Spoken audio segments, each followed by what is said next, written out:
Hello, Anna. Thank you for joining us with Conversations with MM today. Thanks so much for having me.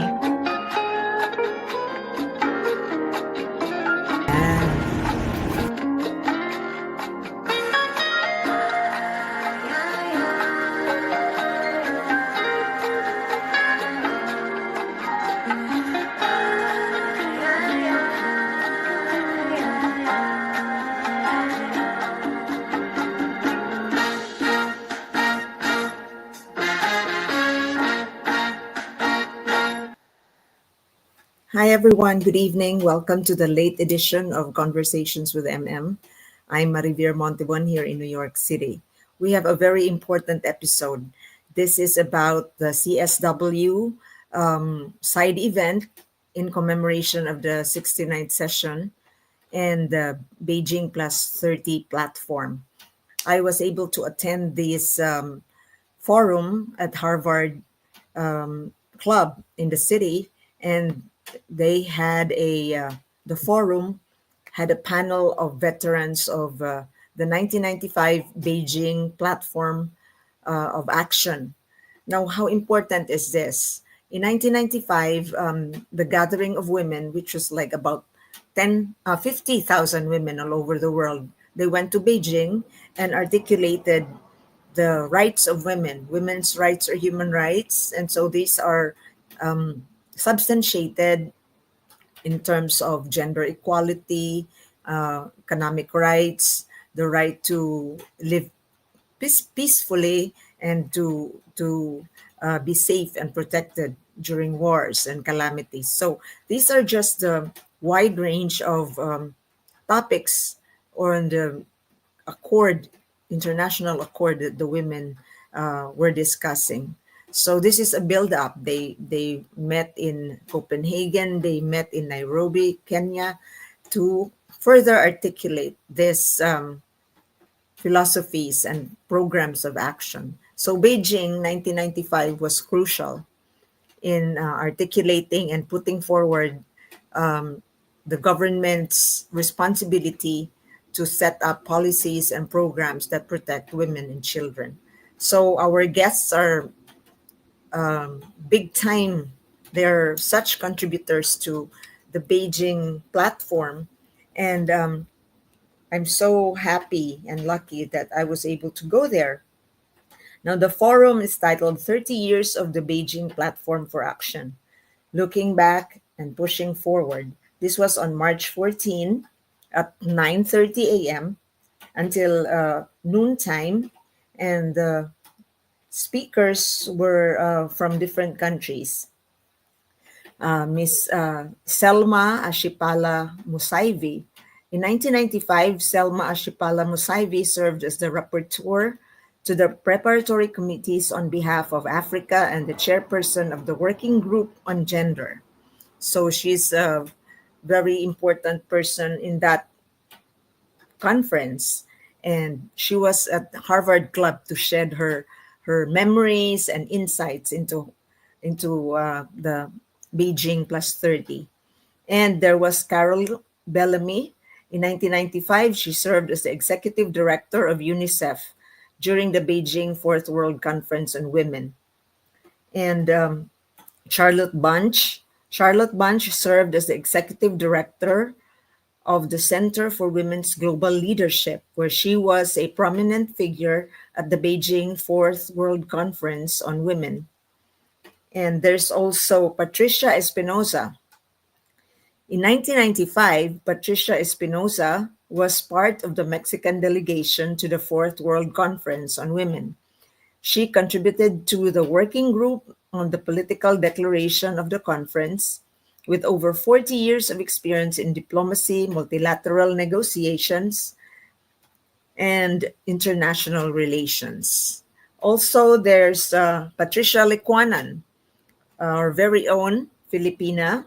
Patricia Licuanan served as the chairperson of the United Nations Commission on the Status of Women during the preparatory process of the Fourth World Conference in Beijing.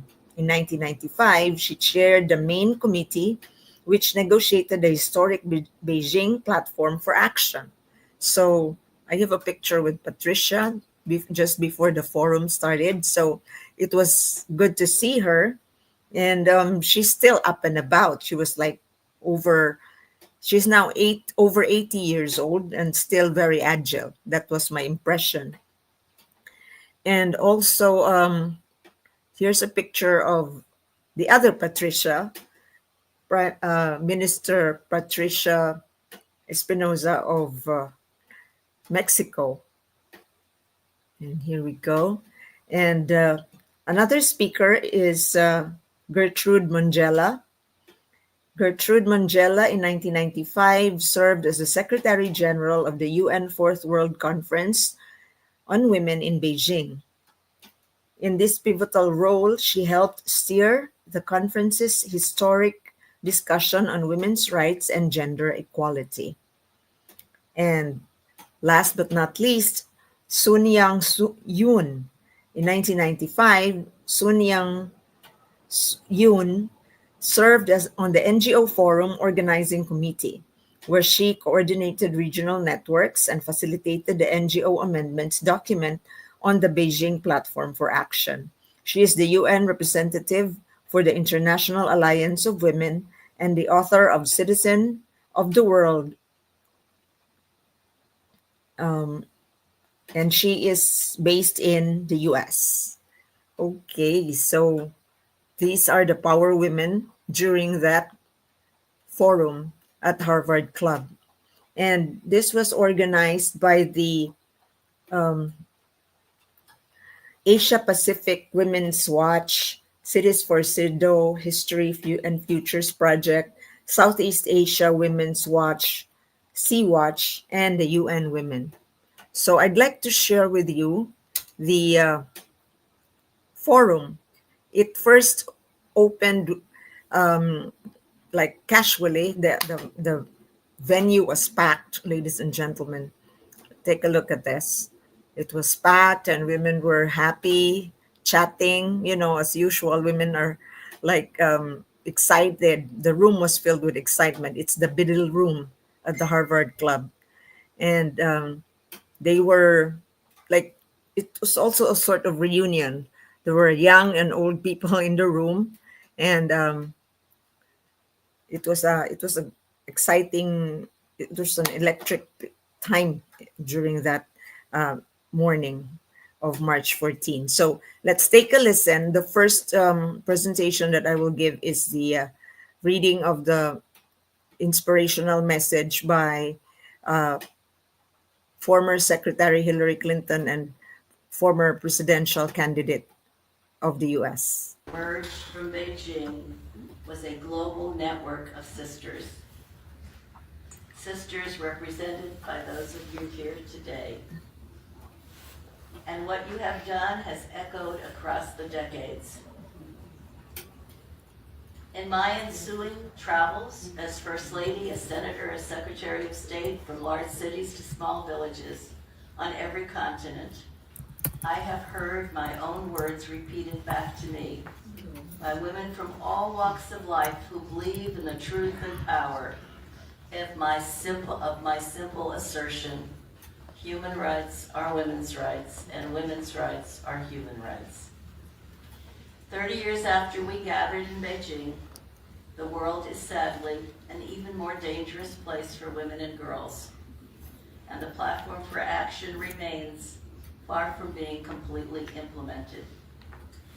And so, as generations of women have done before us, we must look to the future, undaunted, and reconnect to doing the work that will help us in our countries and our world to move forward. I say, after that need to protect and advance women's rights and opportunities, I always say it is the great unfinished business of the 21st century. Amen.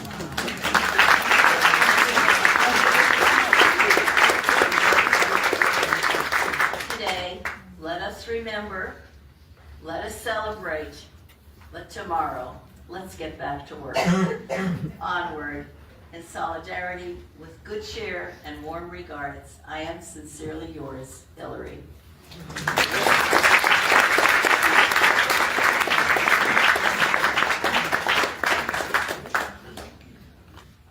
Thank you, Melan, and thank you, Hilary.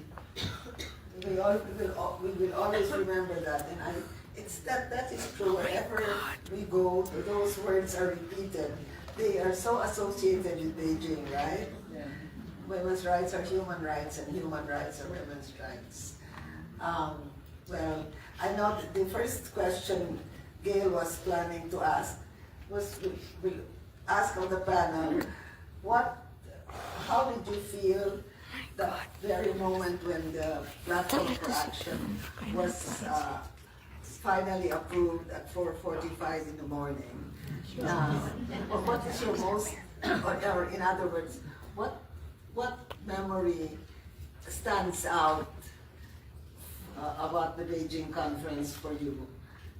So we're going to do this really conversation style, no prepared statements, just a chat among us girls. Okay. What did I do that morning? I finally exhaled.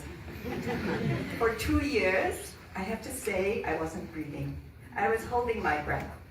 So Tati had mentioned that I was, there are only 30 of us in that one-room office on 43rd Street, trying to organize 30,000 people at the NGO Forum. And my job, since I was with the Secretariat of the Second World Conference, was to liaison with the UN, particularly on the platform, and to help coordinate the regional networks that were appearing. We had 250 organizations in the planning committee. Charlotte's group at the time was one of those, but we had FemNet. We have some of the most extraordinary networks that had not been together. They produced at each of the 5 regional NGO forums, NGO amendment documents. And that's why I was holding my breath, because as Tati mentioned, gender appeared as the most controversial in all of them, not only among governments, but also within the women's groups. We have to remember that gender was a fairly new concept also to a lot of women, that the social construction of our roles was to be the core message of the Beijing Platform for Action, the freedom that it would allow, and also the human rights part. Because the human rights part was brought in, of course, from Vienna, from the Human Rights Conference, but it was not clearly in the Nairobi forward-looking strategies. And I counted the number of times that human rights appeared in the Beijing Platform for Action, 300 times, in every section of those 12 critical areas of concern. And that was a great victory. So that's why I exhaled. When finally the NGOs got together, at the end, of course, in this process with the regional documents, we had to bring it all together at a 3-day meeting. I think Charlotte was there, in the Girl Scouts Convention Center, upstate New York. We had a final editing committee of 12 people, and then there were the 3 of us, Zoni Woods, Joanne Sandler, and me, who had to kind of bring it into a smooth process. At the end, we had one NGO amendments document. And dear chair of the CSW accepted that and helped us make sure that that moved into the process. That is the document that you see today.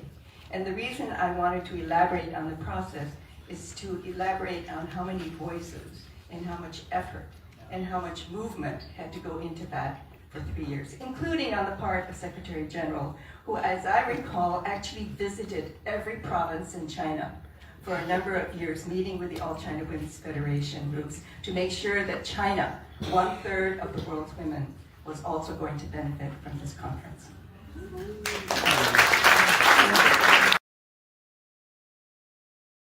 I want to follow up on Soon Young's point, because my first reaction to the question was, how did I feel at 5 a.m.? Well, I think somebody had to wake me up because they were all lying on the floor behind where all the delegates were, waiting for this to happen and taking turns sleeping on the floor until it happened. And I just felt relief I could finally go back to my hotel room and go to bed. And of course the rain. None of us can forget the rain and the mud because, according to the Chinese, too many women menstruating in one place caused all that rain. There are a lot of really interesting memories of Beijing. But my most outstanding memory really does connect to what you just said, Soon-Young, and to what Hillary's important speech spoke to, which was the moment when a group of us in the rain who had been in Vienna at the World Conference on Human Rights brought over 1 million signed petitions from women around the world, some of them signed with thumbprints. All of this before petitions were on the internet. So if you're too young to know that, let me show you some pieces of paper that people signed and passed around and posted and sent through the mail. So at that time, we were bringing petitions that we had done for Vienna, and we had continued to Beijing, demanding that the conference address women's rights as human rights, and particularly violence against women as a human rights issue. And it had been partially accepted in Vienna, as Soon-Young said, the notion that women were a key part of human rights. But we wanted Beijing to really put the final stamp on that. So through the rain, about a dozen women from different parts of the world carried these boxes of signatures and petitions to the press conference that was being held by the High Commissioner for Human Rights outside. In Vienna, we had delivered them to the floor of the conference, which was really the most dramatic moment. But for some reason, I don't know, Gertrude, maybe you didn't want them on the floor of the conference. But we delivered them to the High Commissioner for Human Rights, who was having a press conference about the conference. And it was that culmination of what not only we had been doing as the Global Campaign for Women's Human Rights, but also what Bella and we had been doing at the World Conference Summit in Rio, and what many women had been doing in Cairo at the Women's Caucus to make sure reproductive rights were framed as human rights and not just as a question of some, incidental medical matter. You could talk more about that, Carol. And so that was really my high moment, was seeing that all of these things that had been bubbling up through the 90s, really from Nairobi, 85 onward, meant that there really was a global women's movement. And I think it was born in Nairobi, but it came to the public and fruition in Beijing. I think we need to contextualize the Beijing conference in terms of time. The Nairobi conference took place in the thick of the Cold War, and the Beijing conference was held in the aftermath of the Cold War, ushering in a new era of hope. I remember at that time we had what we call the UN major conferences. We successfully had the Rio Conference on Environment, followed by the Conference on Social Development, etc. So there was this new reaffirmation of hope and trust in multilateralism and in the United Nations, and I think women felt that we had an opportunity to basically put issues to the fore that we thought were basically advantageous to the advancement of women. That's one. At the same time, the preparatory process for the Beijing conference was crawling, starting from the regional preparatory conferences up to the global preparation itself. Patricia talked about the contact group on gender. How do you discuss women advancement? How do you discuss women's human rights and you don't have consensus on the concept of gender. Now, in that morning, sitting there in that plenary room, I was hoping and praying that first of all, member states will minimize their reservations on the platform for action, and that no country will garner courage to reopen what we have agreed upon, and hoping that Patricia will gavel down so that we can deliver that platform of action, ushering in a new era of hope, a platform of action that basically put women at the center of human rights, delivering a new world. So that is what was going through my mind in that morning when we were about to adopt the platform of action, and I'm glad that we did.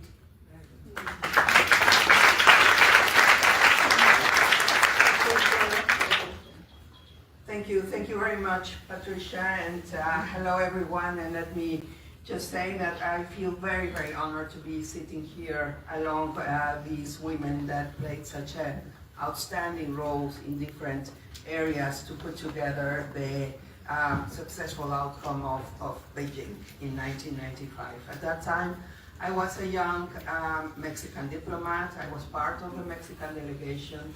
The Mexican, one of the Mexican leading figures there, an Ambassador Pellicer, she was asked to, Olga Pellicer, she was asked to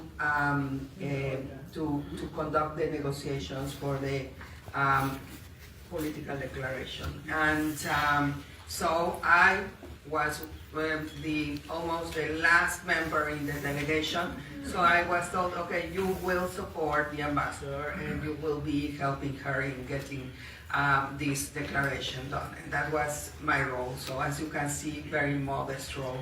And I feel so honored to be with these great women here that have actually really led a movement that I would say we would very much, it started in Mexico, but I would say that we would very much benefit, the world would very much benefit if it could initiate a movement like this again. As you are seeing, we really have here a very good example of what multilateralism means, what cooperation, and what the willingness to really get together and find ways of setting an agenda that brings us forward as humanity, taking into account all the differences and all the different realities, different opinions and different realities. I remember, for example, in the Mexican delegation, there were some members that were advocating for, also the rights for LGBT community.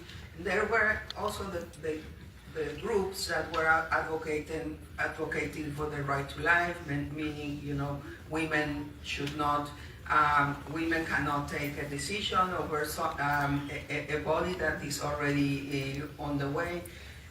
You can imagine the amount of discussions that were going in there in a delegation of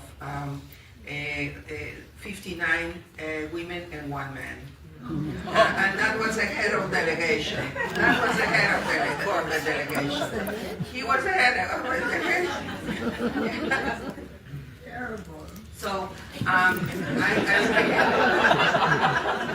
really think that I'm saying this because and I did want to share this with you, but listening to Hillary's message and listening also to my colleagues here, I think this is a moment of reflection. Yes, we need to celebrate because that was really outstanding. I think this is one of the big contributions of the United Nations to humanity, and there is still, unfortunately, we're still not there.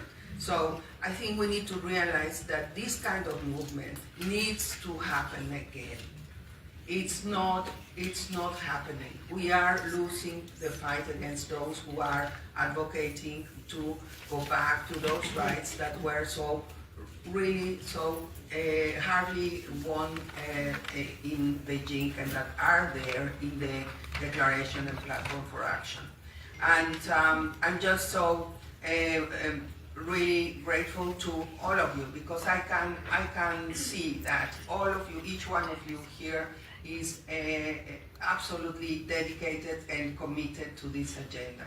So I would, for example, what is happening now in the Commission, and I have to say I'm not following it like very, very closely, right?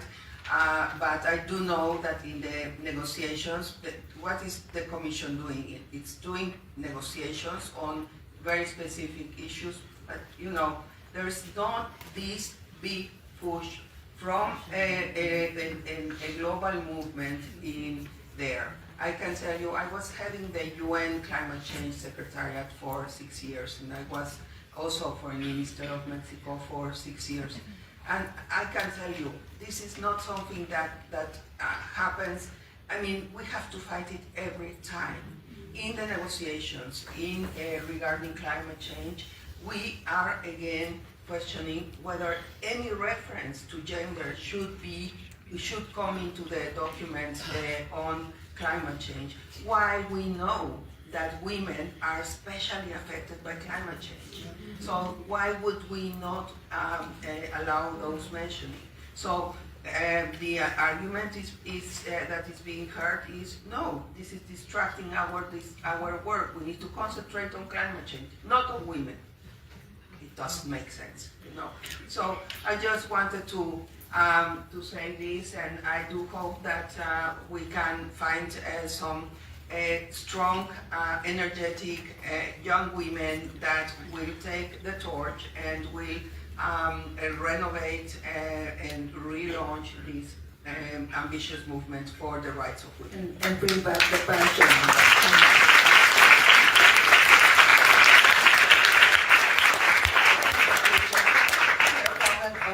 Head of the Mexican delegation reminded me I was going to apologize to all of you for being in this very patriarchal room. Portraits all over the place. Charlotte, you would call it patriarchal, right? Anyone else? Harvard. I actually want to follow up on something that you said, because I wasn't that involved in the lead up to Beijing. I had just literally come to UNICEF in May of 1995, and so I was representing UNICEF at the meeting. Most of my focus on gender issues had been domestically here in this country, and happily broke a couple of little glass chairs, maybe. Maybe not a ceiling. I mean, I was the first woman elected citywide in this city, so that was wonderful.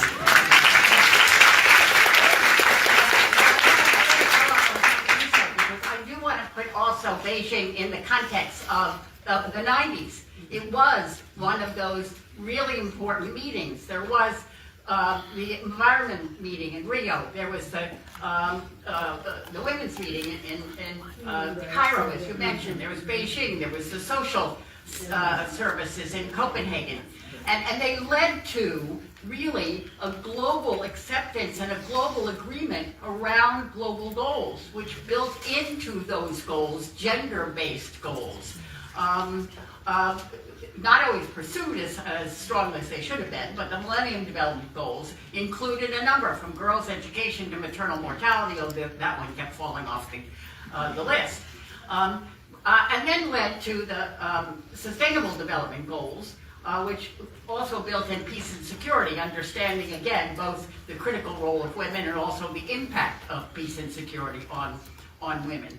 And so, it was the fourth World Cup. So as you pointed out, there had been work that had been done before, but this played a major role in kind of globalizing these issues. The only problem was, in the follow-up meetings, while there were advances that were celebrated, the follow-up meetings they kept taking things off of the agenda.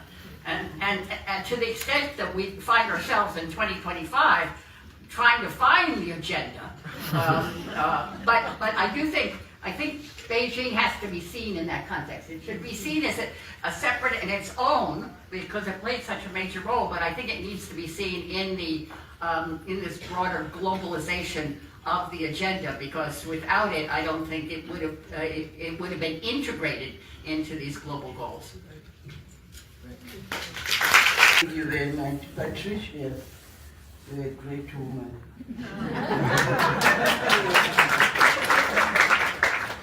And you must really, I must apologize if I ever stepped on your feet, because we are really running for the declaration. And it came because you had a great contribution.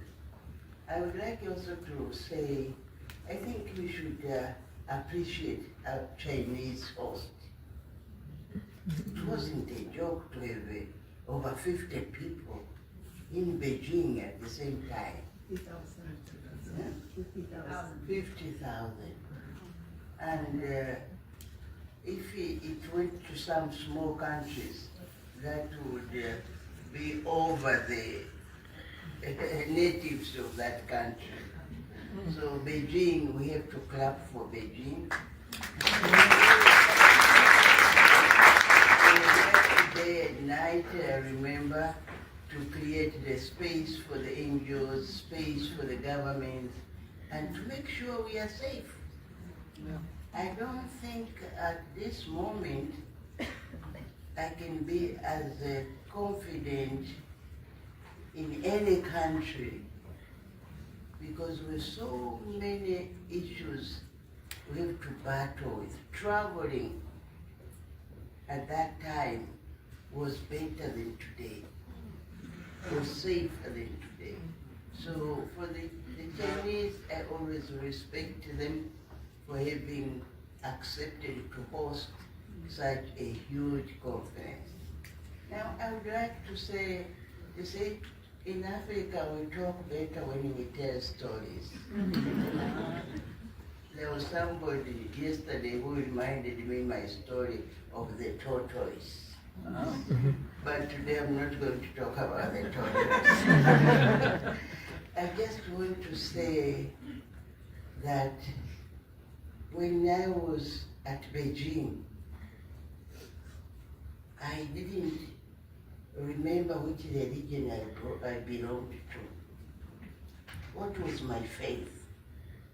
Because I had so many people I worked with from different denominations. And I didn't remember which political party I belonged to.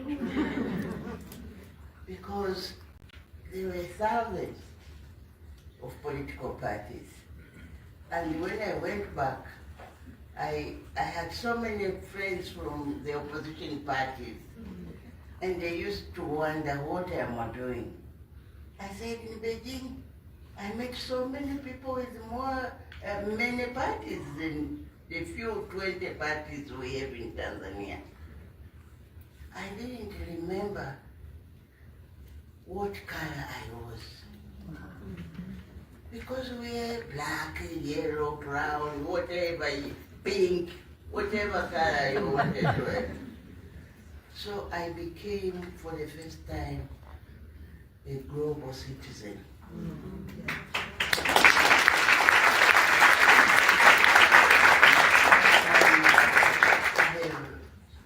I have kept that spirit of a global citizen. And I remembered the philosophy, the Bantu philosophy. I think some of you have heard about it. We believe it's in Africa. We believe that you are because I am, and I am because you are.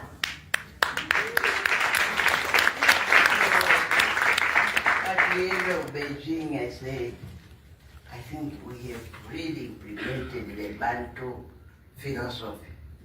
We were because I was because you were, and you were because I was. And that's why we succeeded. When people tell me, Mama Mongella, you are great, I say I'm not. We are all together great because the contribution which was made by all of us, that's what we are. Now, I want to say after I left Beijing, I remember we said everybody has to take homework. That was the conclusion. And I want to ask you a question. What have you done since we left Beijing? Don't ask other people what they have done. Before you ask what governments have done, what have you done? What have you done personally?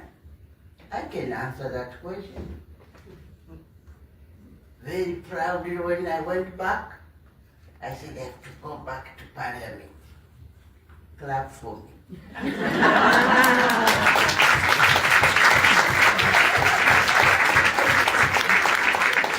I moved away from the seats which are given a slot for women. I went into the constituency to push out the men. And I succeeded. For 10 years, I've been representing my constituency, which is a group of islands in Lake Victoria. That is number one. Then what else did I do? I said, the Africa continent was formed, the AU formed, decided to form a Pan-African Parliament. And I said, what can I do? I said, I have to be a member of that parliament. Yep. So I was elected in my parliament to be among the 5 representatives of Tanzania in the Pan-African Parliament.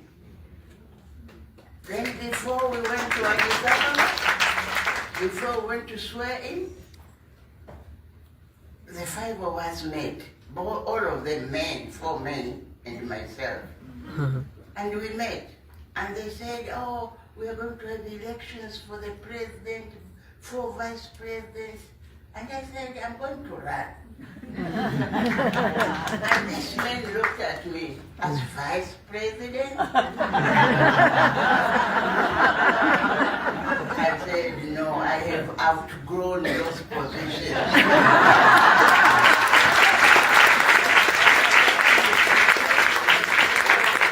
I'm going to be the president. And they all laughed. President? I said, yes, I'm going to be the first president of the Pan-African Parliament. And I put in my name. It went there, and it arrived in Addis Ababa, I think, just a few minutes before closing.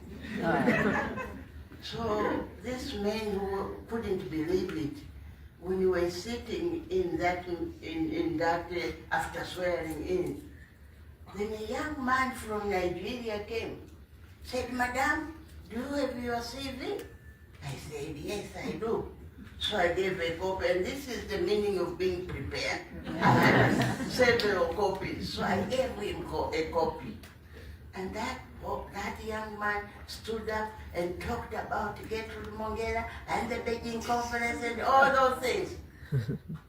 And the women from all the regions, they were saying, because of Beijing. They had been to Beijing. So they clapped and cheered, and then, yes, one by one, they were all men. They said, I'm not running. And they had to vote a yes or no. Presided the president of Mozambique. And I won. I got 166 votes. And yes, and the other, and then I got also 20 no's. Which is good. So I have been going on like that. I became the first woman speaker of the Pan-African Parliament. I just want to show you how we have to do that. And now the young people, when I talk to them, they believe me. But don't talk to young people when you have done nothing. So you still owe me the answer of what you have done, so that when we talk to the young people, they can believe in what we are saying. We have to do that, the homework. I shouldn't talk much, but I want to say I'll become a global citizen. I don't know my color. I am the girl from the dark continent, but now it's getting brighter than the world thought of. And I think together you are because I am. Thank you. So I think that the platform is facing serious problems in terms of resourcing, and it's kind of been eclipsed by the Sustainable Development Goals, because the Beijing 12 critical areas has been interpreted in terms of Goal 5 of SDGs. And I say no, the SDGs are very important. Goal 5 is of course wonderful, but we have 12 critical areas, don't forget that. And that was a 3-year process. Every region had its own platform for action. So the concerns of the regions all went into those 12 critical areas. So every one of them is important. You cannot subsume all of that into one sustainable development goal. So I think we need some more visibility for the Beijing Platform for Action. In so many words, just go over the 12 areas again, and how can you eliminate any one of them? They're all very important. And we have to believe that with all our hearts, because we worked so hard on it, and so we can't just let it slide into oblivion. Final point, which is backlash. I mean, we are facing a very well-organized, very serious backlash against the feminist and human rights agenda. And in some ways, I think adding feminism and sexual rights to the agenda, which we succeeded in doing in the 90s, has fueled even more backlash against human rights overall. So we are at a moment where there is very real opposition, very well-organized, well-funded opposition to those agendas. We see it in the United States in the election of Trump most clearly, but we've seen it in many other countries as well, where very clearly anti-gender agendas, Trump wants to take gender out of all the vocabulary in the US, and we know that there were predecessors in Hungary and other places who led the way in getting women's and gender studies out of their countries. This is not a small movement. It is a very well-funded effort. I believe that we represent more what people want, but they have the money and they have very good communication skills and they know how to manipulate the political systems. And they are using the UN the way we did 25 and 30 years ago. So we have to up our skills and our commitment, not because the glass isn't half full. We've made amazing things happen in this 30 years, but we also have to defend it and move our ability to put these on the political map in a very difficult time when there is a very well-organized opposition. So what have I been doing? I'm not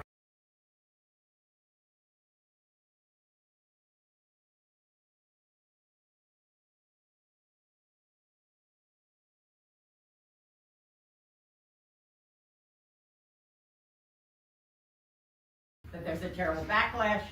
Fourth, I agree, we still need to keep the spirit alive. You know, come on. It's Friday morning in New York. I thought nobody would show up. Look at this room.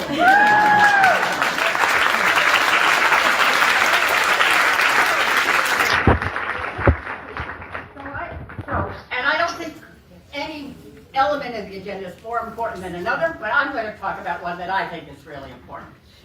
And so something that if I could only do one more thing in my life, for the rest of my life, and I intend that to be quite a while, I work on girls' education. Yes. So I want to talk about that for a moment, and then I wanted to come to COVID, because I think COVID's had a big impact here. But again, over this period of time, we've seen dramatic improvement in girls' education. The 90s began to see a closing of that gap, certainly for primary school. We did away with school fees. We still had book and stuff like that. But doing away with school fees, all of a sudden, everybody used to say, well, you know, parents don't want to send their girls to school. They sent their girls to school. Yes, when there were school fees, they tended to pay for the boy and not the girl. But once the school fees, my goodness, girls showed up to school. We didn't have enough teachers. And they weren't learning very much. But we began to close that gap. And we know that the return on investment in girls' education is critical. She's more likely to be healthy. Her children are more likely to be healthy. She's less likely to be a victim of violence. Doesn't mean she won't be, but less likely because she can make better choices over her life. She's less likely to get married as a child marriage.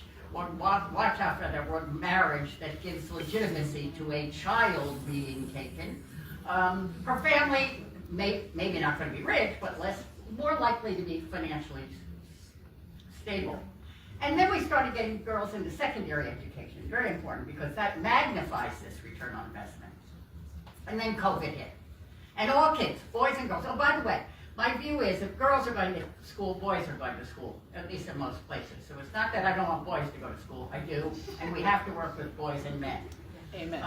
Absolutely. But COVID hit, and it had an impact on all kids, but particularly on girls, because there we saw a rising child marriage again. The girls were back out collecting the water and the efforts. And so the impact on girls' education, particularly not only from that, but from COVID, has been particularly dramatic. And the gains, so many gains that we've begun to make around the world really have been, we've really had to scratch our way back up as a result of COVID. It wasn't easy for the boys, but it's been harder for the girls to get them back into school. But I want to make an argument for an investment, whoever has the money, all of us, investment in girls' education, and to listen to young voices. I love this room. There are a lot of young people here, although there could be more young people here.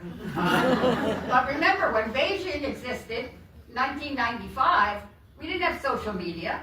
You know, we need to be role models for the younger women, but younger women need to be role models for us too. So we have to listen, and I don't think there's enough listening going on today. I think there's still a bit of talking to without listening, and I think that modeling is a two-way street. I think we learn from each other. So again, I'm sorry to pull the COVID thing, because I think COVID made a few, it's had an impact in a wide range, but I wanted to specifically speak to the COVID issue for girls' education. But I want to talk about girls' education beyond that, because if we're going to make a difference, get that energy going again, we need the entire army of women, which includes girls getting an education. For the future.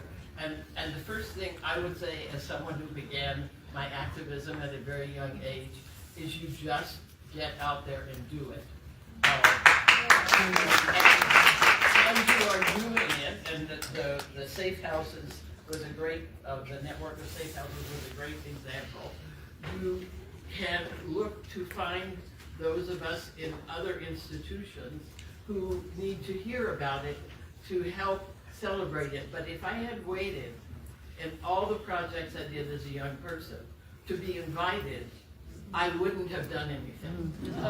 Because unfortunately, we're not as organized as just inviting, but we are, I think, most of us very responsive to hearing about the ideas and the energy of young people. So just keep doing it, one, and I think that all the points that were made about education are very important because young people, I consider my education over the last 30 years since Beijing has come from my students.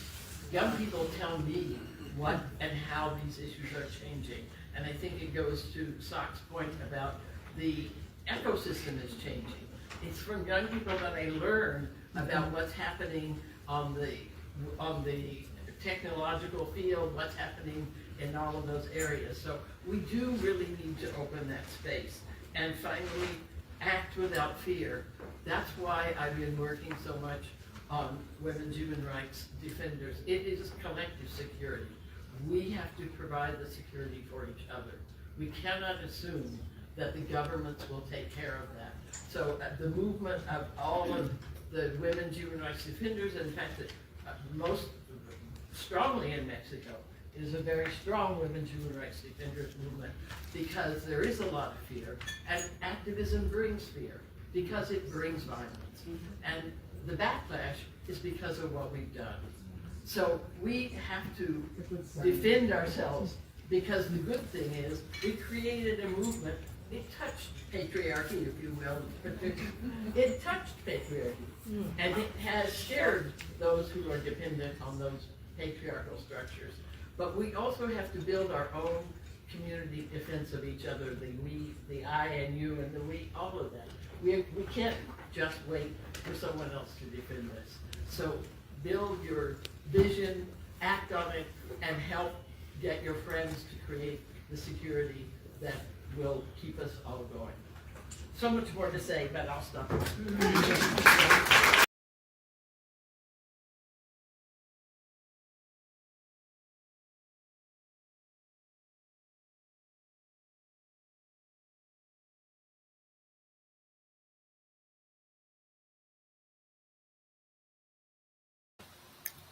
That was the CSW forum with the veterans of the Beijing Platform of Action at Harvard Club in the city on March 14. I hope you found that very enriching and historical.